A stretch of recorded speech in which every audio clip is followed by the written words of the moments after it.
Hello everyone. This video is going to be about Project 2025, and a lot of people have talked about it for quite a while, but I've heard very little support toward it. I've heard a lot of people condemn it. A lot of people say um, it's not important, they have no influence, um, but I haven't heard any, pros or any real supporters of it. It's all kind of hush hush. So I wanted to go over some of the major points and some of the pros that some people have supported, and how some of it's actually affecting our current administration. So one of the pros is trying to quell government overreach. But in the way they're doing that is they're trying to limit the control and the power of the other branches of government, and um, trying to consolidate power into the executive branch, which sounds good if it's your party in charge or if it's a candidate that you like. But we always have to consider the worst case scenario. If it's a candidate we don't like, what happens? You're giving them way too much power, and you're giving no chance for the opposition or your or your representatives to have any impact. Look what's happening now. We have a Republican-run executive branch, judicial branch, and legislative branch, and there's very few things Democrats can do to stop it. And not saying Democrats are 100 times better, but there needs to be some kind of checks and balances, so there's not kind of an unfettered control over any aspect of the government. Secondly, is deregulation of the market. So one of the biggest things is when you deregulate the market, you always hear this thing that it's going to improve the economy. It's going to allow companies to grow and provide more jobs and more innovation and more growth. But we've seen over the years that as corporate power gets consolidated into these monopolies or oligarchies, um, there's no need for innovation.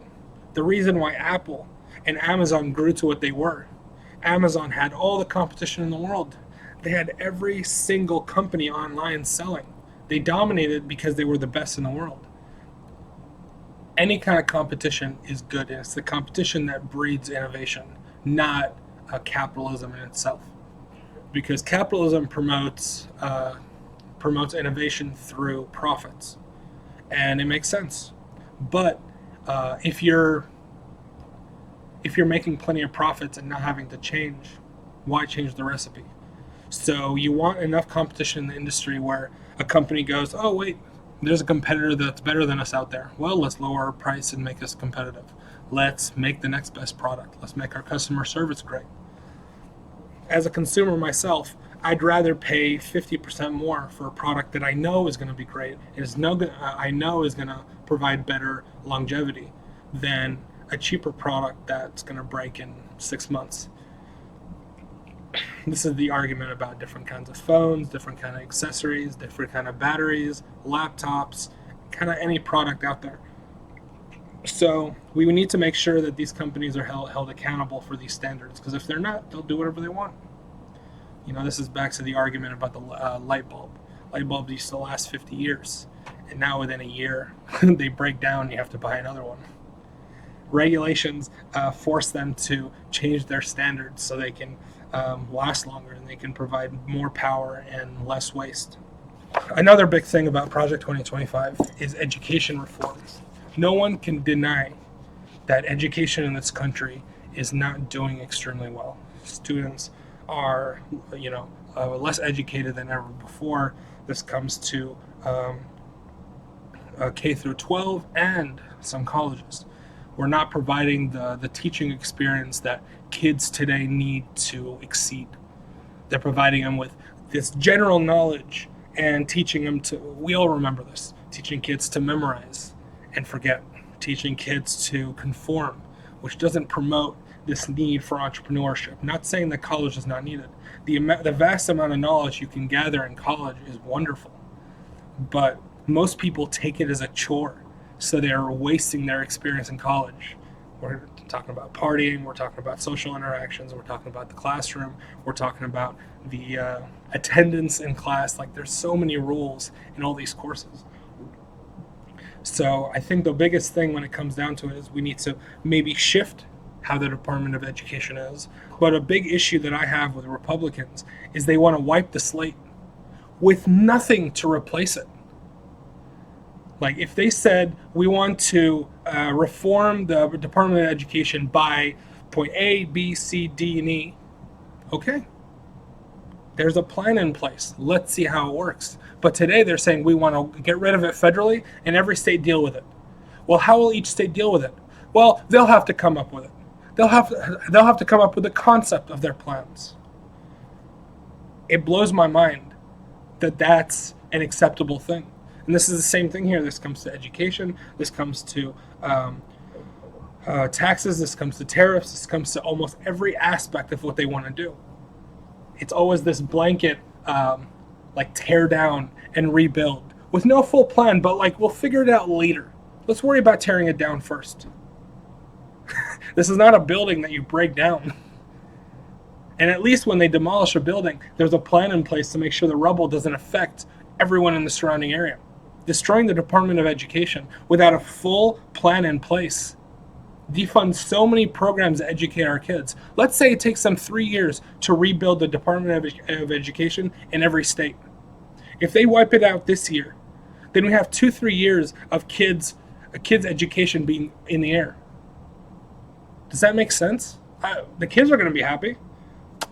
Either no school or no regulations, or the teachers will teach whatever they want. What? There needs to be an acceptable, uniform thing to teach, whether it's history, science, and all that. There should be an agreed upon by educators, not by politicians, of what should be taught to the kids. And none of it should be opinion-based. It should teach them how to process their opinions through research papers and all that stuff, but not be given opinions as fact. It should be legitimate information. And this comes to all things. A big thing that's happening now in Project 25 is immigration control. I'm going to say this with almost every segment because so many conservative talking points are good in theory. Talking about deportation of illegals. In general, it seems a little bit wide. But when you say deportation of illegal immigrants that have broken the law, no one in this country goes, yeah, sure, let's keep them. No. If you broke the law and you're an illegal here, you should be deported. But where's the list of things that are going to be deported? Are people going to be deported for parking tickets? Are they going to be deported for speeding tickets? These are all forms of breaking the law. Are we going to only focus on violent crimes? Is there going to be a range? I have not seen anything in the conservative breakdown of what the stipulations are. Like these plans are so bare bones that they're so open to interpretation. They say, "See, we did it." Well, what did you do exactly?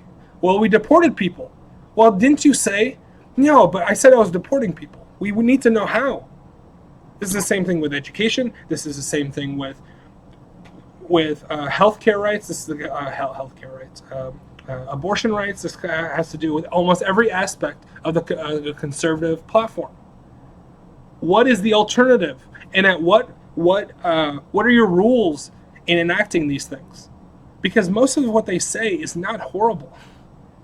How they enact it is horrible. Deportations is not inherently evil. Deportations of everyone for no reason whatsoever, regardless of their impact on the economy. I've been seeing report after report after report about the number of farms and the number of construction sites that are empty because of the fear of these workers to be deported. These are hardworking Americans, let's call them illegal immigrants, hardworking illegal immigrants that are here to work. And a comedian said it perfect the other day. I'll pull up his name. He said, imagine someone breaking into your house to clean your house. That's what these people are doing. They're breaking into the country to work within the country, to work. Yes, the ones breaking in for drug distribution, for kidnapping, for prostitution, for any of these illegal things, get rid of them. They need to be the first and foremost. And I expected, honestly, not day one. I expected them, if they were going to actually enact it, give it 6 months. Go to all these departments and tell them, look, your mandate is to focus on all crimes, let's say third degree misdemeanor and higher, and look into their immigration status. Any of those that are illegal, deport them. Okay, they're criminals and they're not legally allowed to be here. Get rid of them. But the hard workers that work, provide money to their families, and send money home. What? Farms are empty and construction sites are empty. Less construction means less buildings get built, which means the prices of housing goes up. Less farmers or less people picking crops means less food in the market, means prices of food go up. We keep talking about prices of things going up. How is this going to affect our day-to-day? Taxes. In 2017, Trump and the Republican House and Senate passed a bill called the Jobs Tax and Jobs Act. The Jobs and Tax Act, which lowered taxes on all Americans. But I found out that 93% of those tax cuts benefited the top 1% of big corporations and the wealthy. 93% of those tax cuts, and it was in the tune of $1.7 trillion. What? These wealthy people are building super yachts and have their 15th home and taking vacations all the time. And we're struggling paycheck to paycheck. We're struggling to put food on the table, to think about our future, and save for our retirement. And these people have not thought about money other than gaining it in decades. Imagine if you never had to worry about food, you never had to worry about your children, you never had to worry about travel, you never had to worry about anything financial. Imagine how much of your life that would open up. Guess what we'd have more time for? Maybe politics. Maybe we would see these things, we'd do more research about them because we wouldn't be exhausted over days and days and days and days of stress about where's the next paycheck going to come. Can I afford this next bill? Can I afford this repair to my car? Can I get this new piece of technology? My phone's 7 years old. I need to replace it. Oh, man. And it's never ending. This is a big thing that's happening today. Getting rid of the USAID fund. Stopping all fund to foreign things, foreign interests and stuff like that. Sounds good. Why are we sending money outside? But we have to understand that our position as a superpower is also a responsibility. You want people in other countries to look up to us and not look down on us with pity. We want them to see America as something to strive for. And so when we provide, let's say, I remember they were talking about $50 million in funds to Gaza for condoms. I just looked into it. It was actually $50 million to I think it's Gaza in Mozambique to prevent the spread of HIV, and they just blanket stated it out. Who can deny that providing condoms to millions of people with HIV is bad? And guess how much preventing all that foreign aid goes out, how much that saves us. It saves us in the tune of $50 to $60 billion. Do you know how much spending or how much borrowing that takes? That's a week's worth of borrowing from the total budget of the U.S. A week. There's 51 weeks left. How are they going to do this without butchering every aspect of us? It makes it look. I've talked about this from the beginning, about the full plan. Give me the full plan. Cutting some foreign aid is probably not the worst thing. But let's take them one issue at a time. Let's say there's 10,000 programs. Let's go through each program one at a time. It will be grueling, but we'll be able to weed out the garbage. Because guess what? Let's say it's $50 million to condoms to Mozambique. Okay? How much of that 50 million is going toward condoms? Or how much of it is going toward administration? Or logistics companies? And how much are those logistic companies charging these organizations? Yes, it'll require a ton of money to prevent the waste, but I'd rather pay someone to audit the government and audit those organizations than to wipe these funds completely out regardless of who they benefit. A perfect statement I heard the other day said, the difference between Republicans and Democrats are Democrats will feed 100 people at the risk of one of them going hungry. But Republicans will not feed 100 people at the risk that one of them is taking advantage of the system. How does that make sense? These are the people who are contributors and are now in the government. These are part of Project 2025. Russell Vought, who led the House of Management and Budget his first term and now his second term. Peter Navarro, his former trade advisor. Brendan Carr on the FCC, Tom Homan on immigration policy, and John Radcliffe in the intelligence community. These people are legitimately part of his cabinet. If you don't support them, why would you bring them in? And I think it's hard for me to believe Trump is truly evil, because I think he is so rich for so long. He doesn't take, let's say, he takes things like a CEO does, where mostly CEOs think big picture, and you can't go into the weeds with a CEO because it'll take up his whole day. And if he or she has line items of 15 things they have to deal with in a day, you can't go into details with all of them. You expect your underlings to be able to handle it. So I think what these contributors to Project 2025 are doing, they're just telling them the gist of it. They're saying the Department of Education is mismanaged and we should remove it because it's going to be better in the hands of the states. And he goes, that's great.